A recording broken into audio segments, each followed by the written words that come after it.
The morning sun cast long shadows across the cobblestone plaza in front of Buckingham Palace as tourists began gathering for the daily changing of the guard ceremony.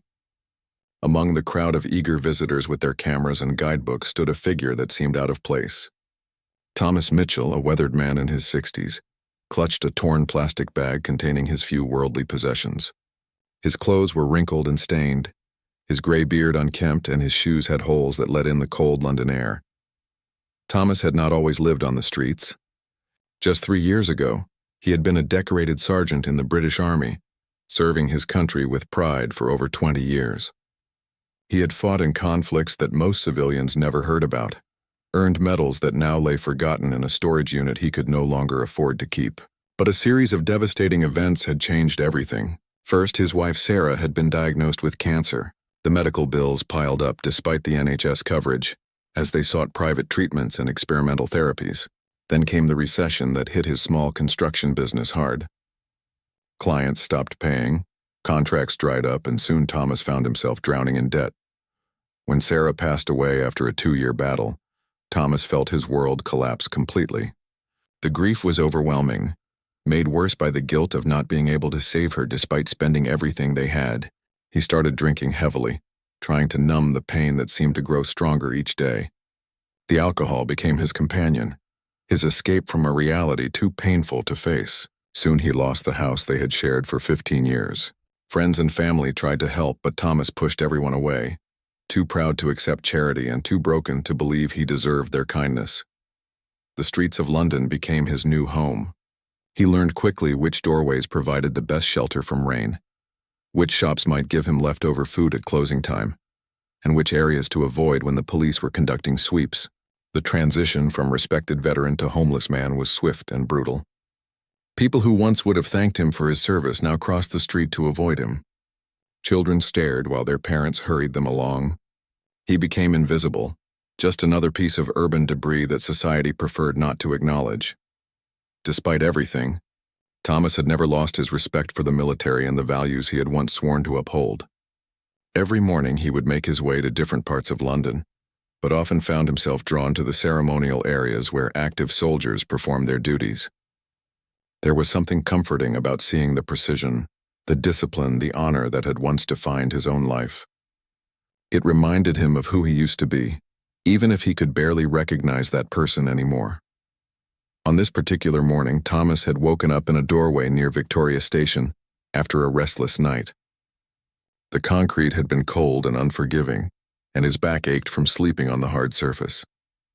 He had found a discarded newspaper and learned that today's ceremony would feature the Welsh Guards, a regiment he had once served alongside during a joint operation in the Balkans. The memory stirred something deep within him, a flicker of the pride he thought he had lost forever. As he made his way toward the palace, Thomas passed a small cafe where the owner, Mrs. Chen, was setting up for the morning rush.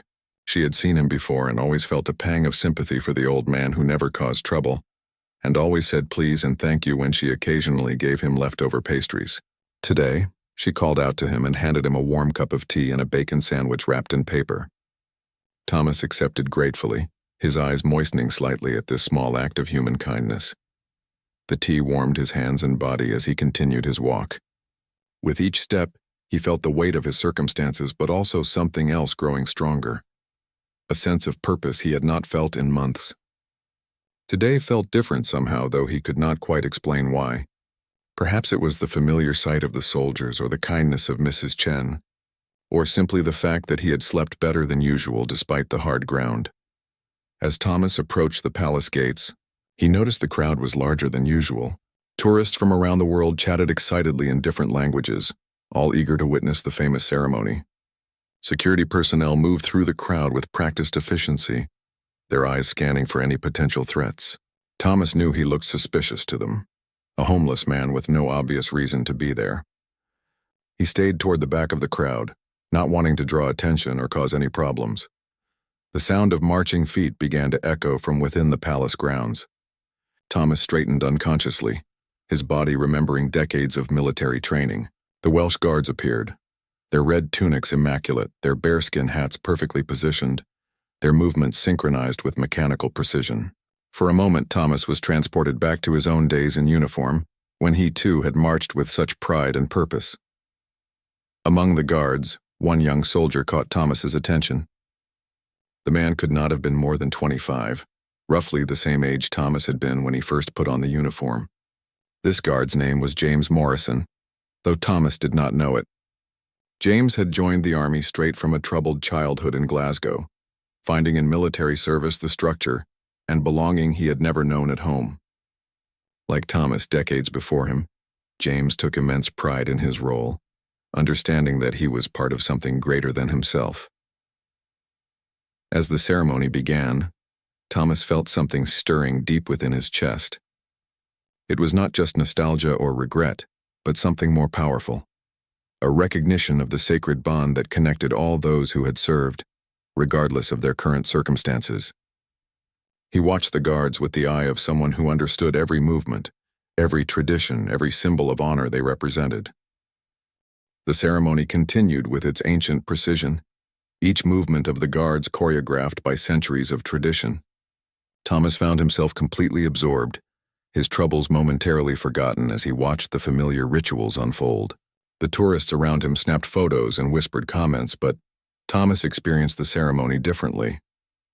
He saw not just a tourist attraction, but a living connection to his own past and the values that had once given his life meaning. Guard James Morrison stood at attention near the palace gates, his rifle held perfectly vertical, his eyes fixed straight ahead. Despite the rigid requirements of his position, James was acutely aware of his surroundings.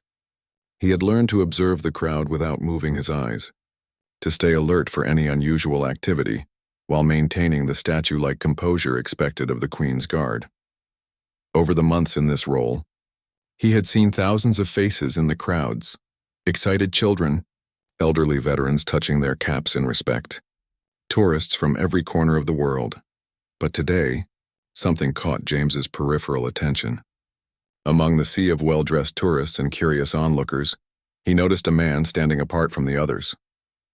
The man's clothes were obviously worn and dirty, his appearance suggesting he lived rough on the streets. Yet there was something about his posture, the way he held himself, that seemed different from a typical homeless person seeking shelter or handouts near tourist areas. This man was watching the ceremony with intense focus, his weathered face showing not just interest but deep understanding. Thomas continued to watch, unaware that he himself was being observed. As the guards went through their precise movements, he found his own body responding involuntarily. His shoulders straightened, his stance became more balanced, and his breathing fell into the rhythm he remembered from his own military days. It was as if muscle memory was awakening after years of dormancy, reminding him of who he had once been. The ceremony reached the moment when the new guard took their positions. As protocol demanded, the relieved guards began their march away from their posts.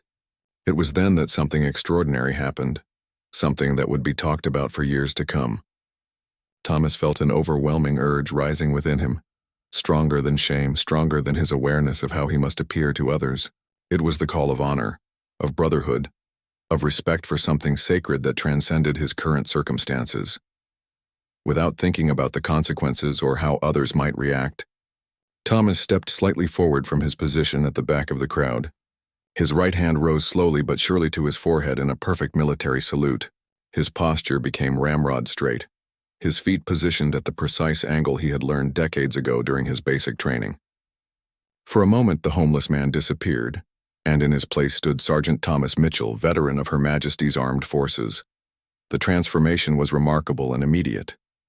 Despite his ragged clothes and unkempt appearance, there was no mistaking the authenticity of his bearing. This was not someone playing at being a soldier.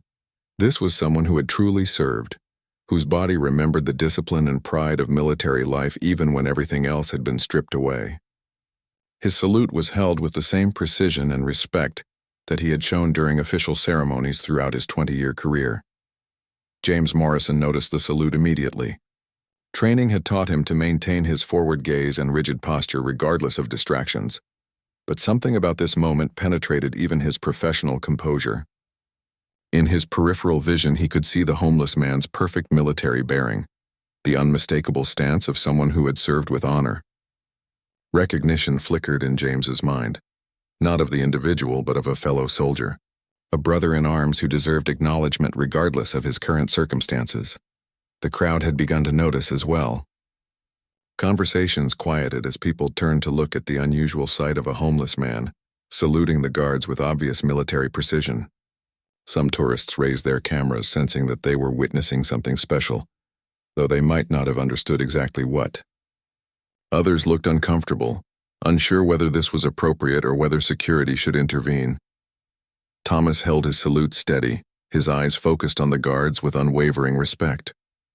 In that moment, years of pain and loss seemed to fall away. He was no longer the broken man who slept in doorways and begged for spare change. He was once again a soldier, showing proper respect to fellow members of the military community. The weight of his service medals, even though they were no longer in his possession, seemed to rest on his chest. The memory of his oath to serve his country with honor filled his mind. Mrs. Chen, the cafe owner who had given him tea that morning, happened to be passing by on her way to the bank. She stopped when she saw Thomas, hardly recognizing the proud figure standing in perfect military posture. The transformation was so complete that she had to look twice to confirm it was the same man who had gratefully accepted her small kindness just an hour earlier. Something in his bearing brought tears to her eyes, though she could not fully explain why. The moment stretched on, each second filled with tension and meaning. Thomas continued to hold his salute with the discipline of his training, waiting for the proper acknowledgement that military protocol demanded. The guards maintained their formation, but James felt the weight of the moment. He understood that this was not just any spectator. This was a veteran, someone who had once walked the same path he now walked, someone who deserved recognition despite his fallen circumstances. Other members of the crowd began to realize they were witnessing something profound. An elderly man near the front, himself a veteran of World War II, felt his own hand rising instinctively toward his forehead. A woman visiting from Germany, whose grandfather had served in his country's military, found herself standing straighter. Children who had been fidgeting moments before stood quietly, sensing the solemnity of the moment even if they did not understand its full significance. The silence grew deeper as more people became aware of the homeless man's salute. The usual chatter of tourists faded away, replaced by an almost reverent quiet. Camera clicks continued, but they seemed muted, respectful. Even the London traffic in the distance seemed to quiet, as if the entire city was holding its breath to witness this unexpected moment of dignity and honor playing out in front of one of its most famous landmarks. The moment hung in the air like a prayer waiting to be answered. Thomas maintained his perfect salute, his body remembering every detail of military protocol even after years away from service. His hand remained steady at his forehead, his stance unwavering despite the physical discomfort of holding the position. In his mind, he was no longer standing outside Buckingham Palace as a homeless man. He was back in formation with his regiment, showing the respect that every soldier owed to his brothers in arms. James Morrison felt the full weight of the situation pressing down on him. Military regulations were clear about maintaining position and not breaking character during ceremonial duties. Guards were expected to remain motionless and focused regardless of distractions from the crowd. But this was different. This was not a tourist trying to get attention or someone attempting to disrupt the ceremony. This was a veteran, someone who had worn the uniform and taken the same oath that James lived by every day. The young guard's training told him to maintain his rigid stance and forward gaze, but his conscience and his understanding of military brotherhood demanded something else entirely. He thought about his own grandfather, who had served in Korea and always spoke with reverence about the unbreakable bonds formed between soldiers. His grandfather had taught him that military service created a family that transcended rank, age, and circumstances, a family that looked after its own. As James wrestled with his decision, the crowd continued to grow quieter and more attentive. Word was spreading through the mass of spectators that something significant was happening. People who had been focused on taking selfies and checking their phones were now watching intently. The atmosphere had shifted from casual tourism to something approaching solemnity. Mrs. Patterson, an elderly woman visiting from Yorkshire with her granddaughter, felt tears welling up in her eyes as she observed the scene. Her late husband had served in the Royal Navy for 30 years, and she recognized the authentic bearing of someone who had truly served. she whispered to her granddaughter, explaining that they were witnessing something very special. A moment when military tradition and human compassion were about to intersect in a beautiful way. A group of American tourists standing nearby had stopped their constant chatter and photography. One of them, a veteran of the Vietnam War named Robert Sullivan, understood immediately what was happening. He had experienced his own struggles after returning from combat, had known the darkness that could engulf a soldier when civilian life became too difficult to navigate. He felt a deep connection to the homeless man whose perfect salute spoke of shared experiences and shared pain. The decision came to James in an instant, as if his grandfather's voice was whispering guidance in his ear. Military protocol was important, but recognizing a fellow soldier was sacred. The honor code that governed his life demanded that he acknowledge the respect being shown by someone who had walked the same path he now walked. The consequences of breaking position might be severe, but the consequences of ignoring a veteran's salute would be worse. With deliberate precision, James turned his head slightly toward Thomas. The movement was subtle but unmistakable, a clear break from the rigid forward gaze required of his position. As he turned, James raised his own hand in a crisp, perfect salute directed specifically at the homeless man. The movement was executed with all the military precision of his training, a gesture that conveyed respect, recognition, and brotherhood across the divide of circumstances. The moment their eyes met was electric. Thomas saw in James's young face the same dedication and pride he had once carried. James saw in Thomas's weathered features the wisdom and sacrifice that came with long service to one's country. Despite their different ages, different backgrounds, and vastly different current situations, they were connected by something deeper than any of those surface differences. They were soldiers acknowledging each other across time and circumstance. The crowd erupted in spontaneous applause. Though many people were not entirely sure why they were clapping, they sensed they had witnessed something profound, something that touched the very heart of honor and human dignity. The applause started softly with a few individuals but quickly spread through the entire gathering, creating a wave of appreciation that seemed to acknowledge both men. The guard who had shown such humanity, and the veteran who had demonstrated that honor, could not be taken away by hardship. Thomas felt the recognition wash over him like a healing balm. For the first time in years, someone had seen past his circumstances to the man he truly was. The salute from the young guard was more than just a gesture. It was validation that his service had mattered, that he still mattered, that the brotherhood of military service was real and enduring. Tears began to flow down his cheeks, but they were not tears of sadness. They were tears of gratitude, of recognition, of a dignity restored. As the applause continued, other veterans in the crowd began to identify themselves. The elderly World War II veteran stepped forward and added his own salute to the exchange. A young woman who had served in Afghanistan during the recent conflicts raised her hand in recognition. One by one, others who had served in various capacities and various conflicts joined in showing respect to both Thomas and James. James maintained his salute for exactly the appropriate length of time, then returned his hand to his side with the same precision with which he had raised it. His eyes lingered on Thomas for just a moment longer, conveying a message that needed no words. You are seen, you are recognized, you are honored. Then, with the discipline that defined his service, he returned to his proper position and forward gaze. Thomas slowly lowered his own salute, his movement still displaying the muscle memory of decades of military training. As his hand came down, he felt something he had not experienced in years, a sense of belonging, of being part of something larger than his current circumstances. The homeless man who had approached the palace that morning was still there, but he had been joined by Sergeant Thomas Mitchell, and that sergeant was very much alive and deserving of respect. The crowd began to disperse slowly, many people clearly moved by what they had witnessed. Conversations buzzed with excitement and confusion as tourists tried to explain to each other what had just happened. But for those who understood the significance of the moment, no explanation was necessary. They had seen honor recognizing honor. They had witnessed the unbreakable bonds of military service transcending every barrier that society might place between people. As the crowd began to disperse, several people lingered, clearly affected by what they had witnessed. The moment of recognition between Thomas and James had created ripples that extended far beyond the two soldiers involved. Word was already beginning to spread.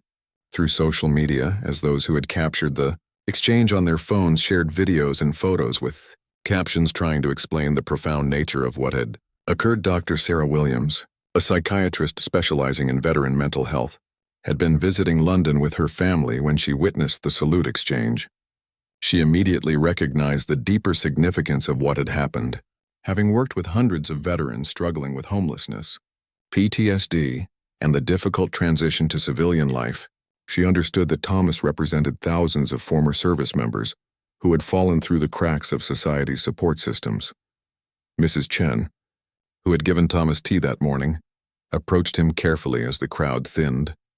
She had watched the entire exchange with growing amazement, finally understanding that the quiet man who sometimes appeared at her cafe was far more than he seemed.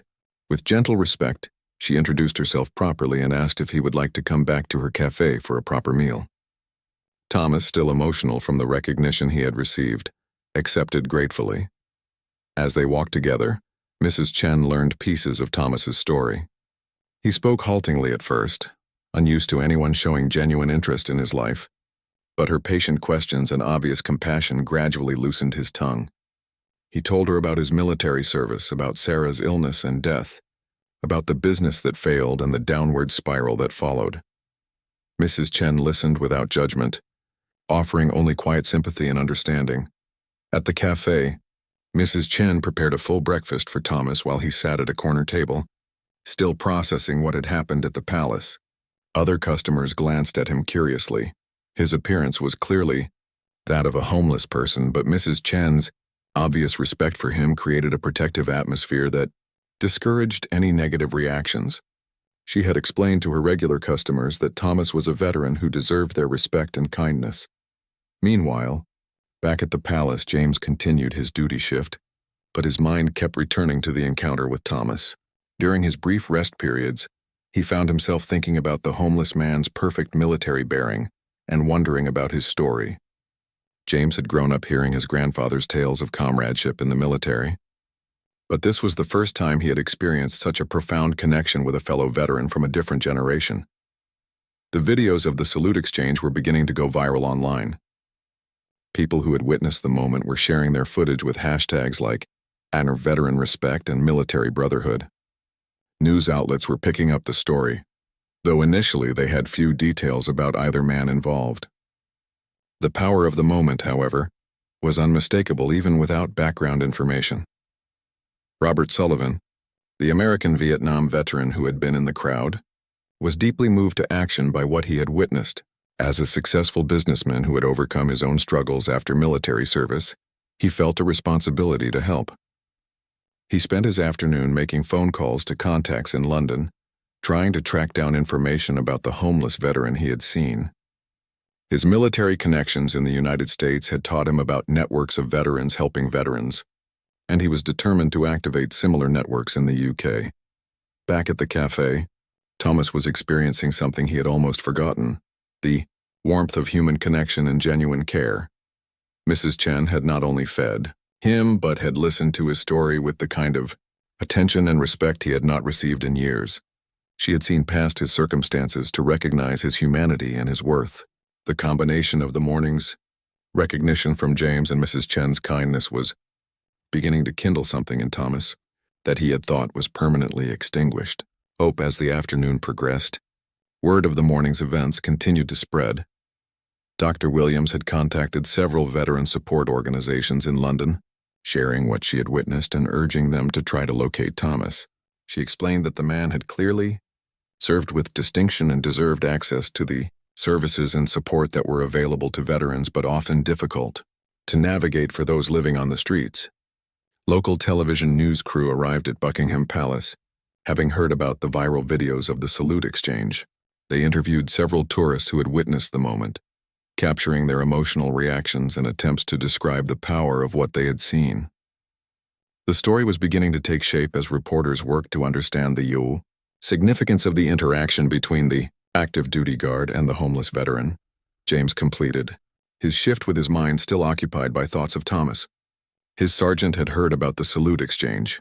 News traveled quickly through military channels and wanted to discuss what had happened.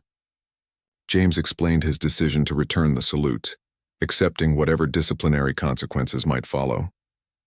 To his surprise, his sergeant was supportive, explaining that recognizing a fellow veteran was entirely appropriate and that James had acted with honor. Thomas remained at Mrs. Chen's cafe through much of the afternoon, reluctant to return to the streets after experiencing such kindness and respect. She had offered to let him help with simple tasks around the cafe in exchange for meals, treating him with dignity rather than charity. For the first time in years, Thomas felt useful, felt valued for who he was rather than pitied for his circumstances. As evening approached, several veterans who had seen the news reports or social media posts began arriving at the cafe. Word had somehow gotten out that this was where the homeless veteran from the morning's exchange could be found. They came not as curiosity seekers but as brothers and sisters in arms, wanting to offer support and connection to someone who clearly needed both. The impromptu gathering that developed at Mrs. Chen's cafe was remarkable. Veterans from different conflicts, different branches of service, and different walks of life found common ground in their shared understanding of military service and their recognition of Thomas as one of their own. They shared stories, offered practical assistance, and began discussing ways to help Thomas access the veteran services that could help him rebuild his life. Thomas found himself surrounded by people who understood his experience in ways that civilians never could. They did not judge him for his current circumstances because many of them had faced similar struggles. They recognized that the path from military service to successful civilian life was not always straight or easy, and they were committed to ensuring that no veteran walked that path alone. The day that had begun with a simple moment of respect between two soldiers was evolving into something much larger, a reminder of the power of recognition, dignity, and community support. Thomas was discovering that his darkest period might be ending, not because of charity or pity, but because of the honor and brotherhood that connected all who had served their country with distinction. The story of the salute exchange had captured public attention in ways that no one could have anticipated. By evening, news programs across Britain were featuring the viral video, and international media outlets were picking up the story. The image of a homeless man saluting with perfect military precision and receiving recognition from an active duty guard had touched something deep in people's hearts, transcending national boundaries and cultural differences. James Morrison found himself at the center of unexpected attention.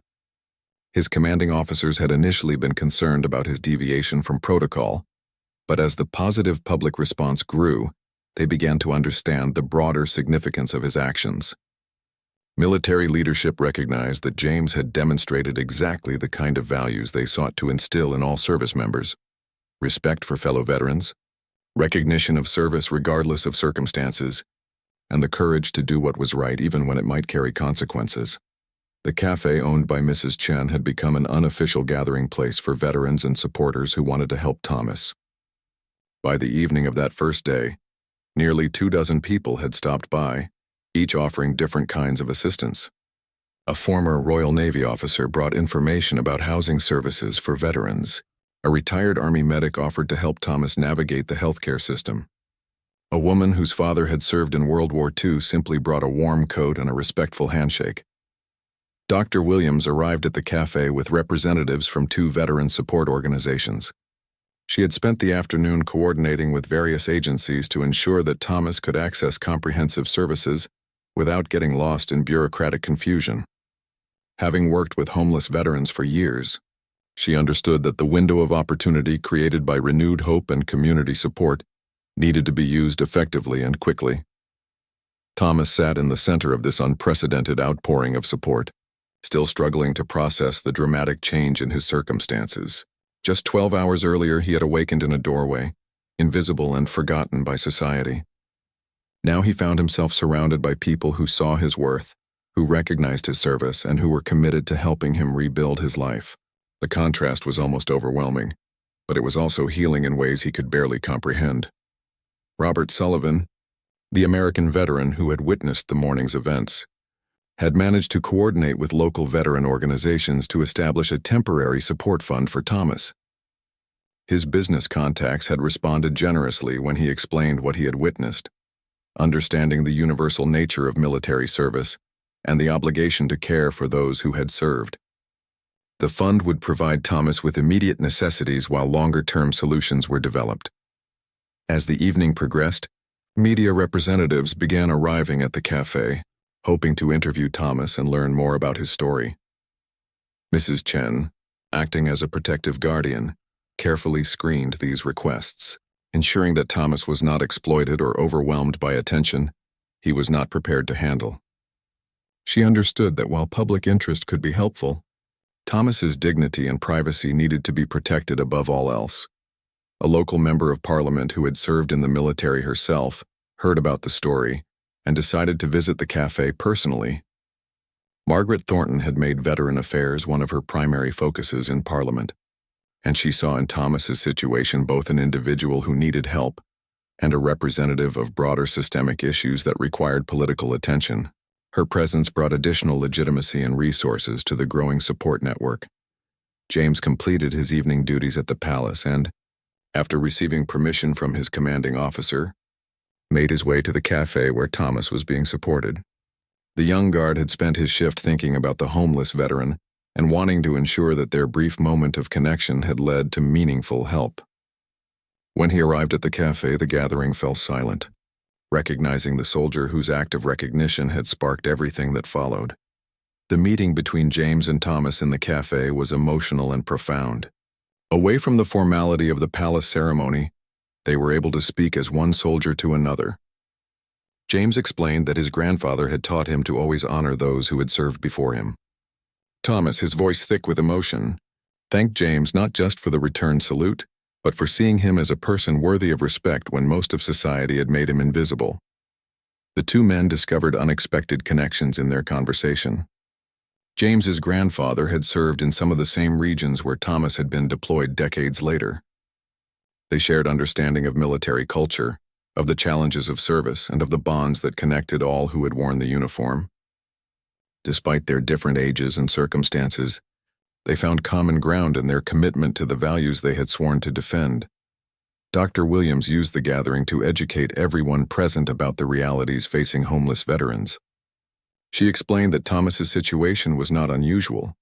Thousands of former service members struggled with the transition to civilian life, often falling through gaps in support systems, despite the existence of numerous programs designed to help them. Mental health issues, economic pressures, and social isolation combined to create perfect storms that could overwhelm even the strongest individuals.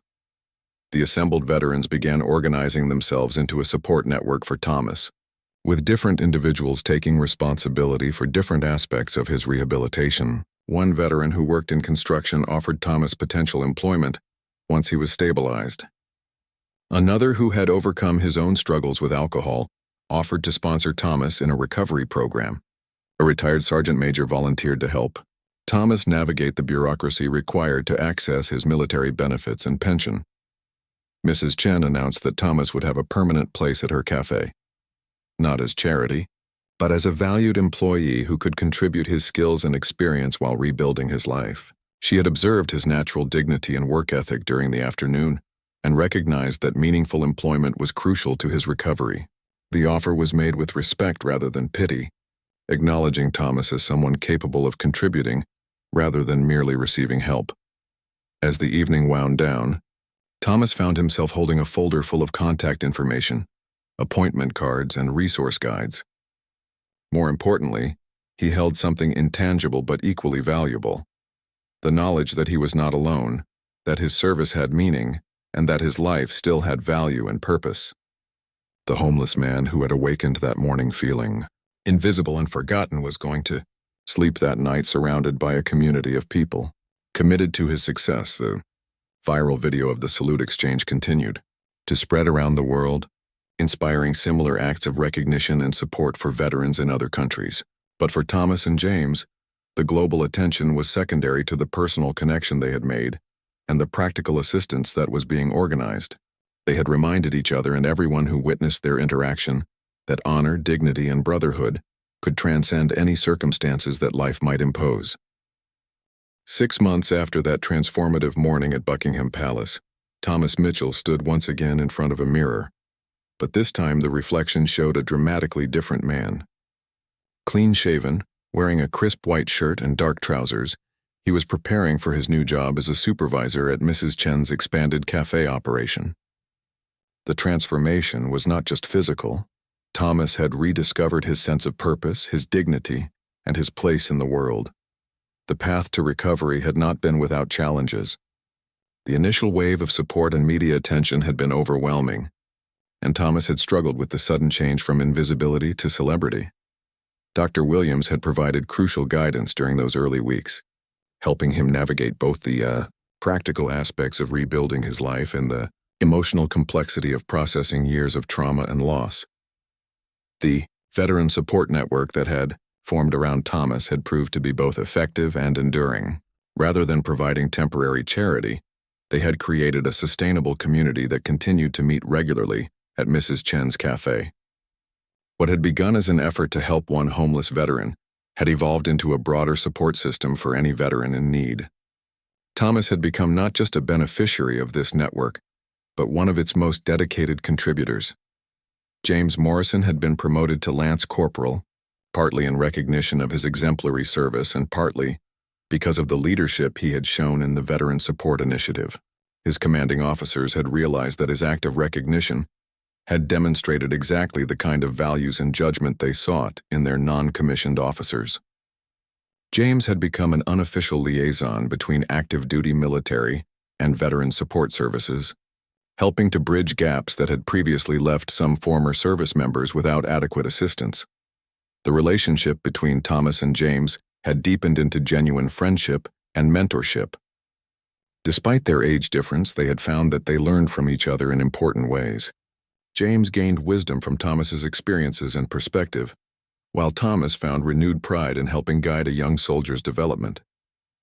Their bond had become a symbol of the connections that could exist across generations of military service. Mrs. Chen's cafe had expanded significantly, partly due to the positive attention generated by the salute incident, but primarily because of the hard work and dedication of her growing team. Thomas had proved to be an exceptional employee, bringing military discipline and organizational skills that improved every aspect of the operation. His natural leadership abilities, dormant during his years on the streets, had re-emerged as he took on increasing responsibilities. The Member of Parliament, Margaret Thornton, had used Thomas's story as a catalyst for broader policy initiatives addressing veteran homelessness and mental health services. She had invited Thomas to testify before a parliamentary committee, where his articulate and moving testimony had helped secure increased funding for veteran support programs. Thomas had discovered that his experiences, as painful as they had been, could serve a greater purpose in helping other veterans avoid similar struggles. Dr. Williams had documented Thomas's recovery process as part of a research study on effective interventions for homeless veterans. Her findings demonstrated that the combination of peer support, dignified employment opportunities, and comprehensive services could achieve remarkable results when properly coordinated. Thomas's case had become a model for veteran rehabilitation programs across the country. The viral video of the salute exchange had inspired similar initiatives worldwide.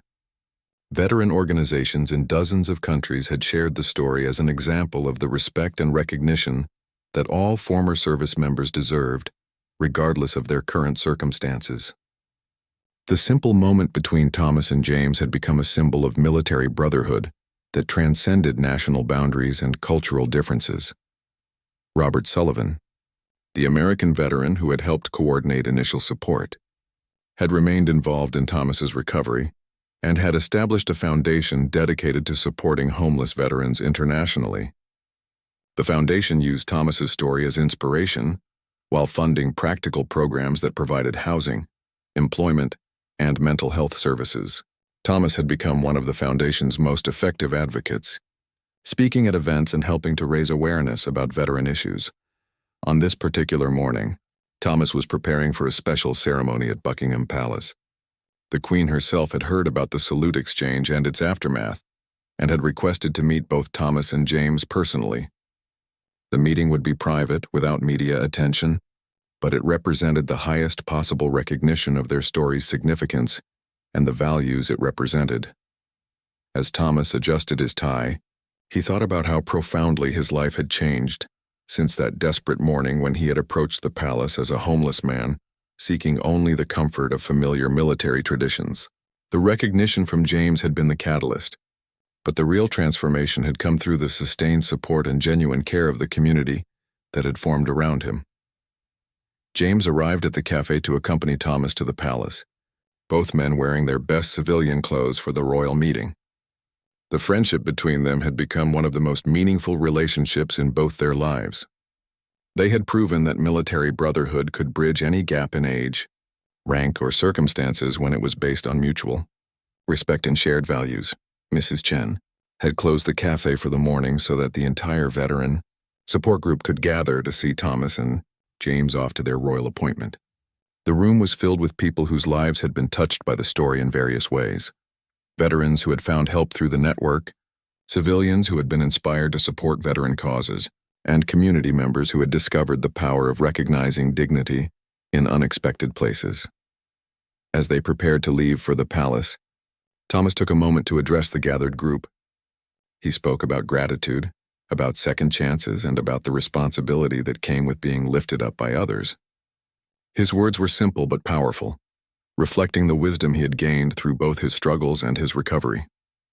He emphasized that his story was not just about one man's redemption, but about the community's capacity to see worth in every person and to act on that recognition.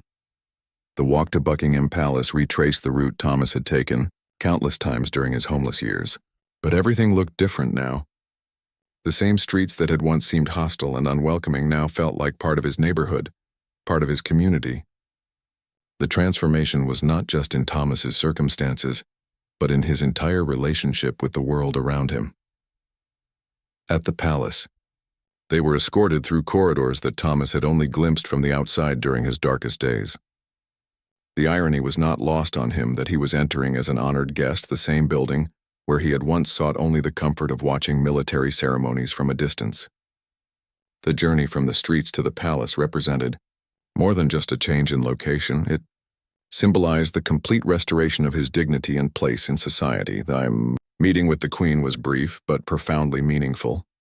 She spoke with both men about service, sacrifice, and the importance of looking after those who had served their country. Her words were personal and heartfelt, reflecting a genuine understanding of military culture and deep respect for both active duty personnel and veterans. The Queen's recognition represented not just royal approval, but the nation's acknowledgement of their story's significance. As they left the palace, Thomas and James walked together in comfortable silence, both processing the magnitude of what had transpired over the past months. The homeless man and the royal guard who had shared a moment of recognition had become symbols of something larger than themselves. They represented the power of dignity, respect, and community to transform lives and inspire others. The story that had begun with a simple salute had evolved into a movement that continued to grow and inspire people around the world. Thomas had not only rebuilt his own life, but had become a beacon of hope for other veterans struggling with similar challenges. His transformation from homeless man to respected community leader demonstrated that no one was beyond redemption when supported by genuine care and recognition of their inherent worth. Years later, the cafe that had served as the gathering place for Thomas's recovery had become an official veteran resource center, with Thomas serving as its director. The salute exchange was commemorated with a small plaque near the palace gates, recognizing the moment when military brotherhood transcended circumstances to remind the world that honor and dignity could never truly be lost, only temporarily obscured by hardship.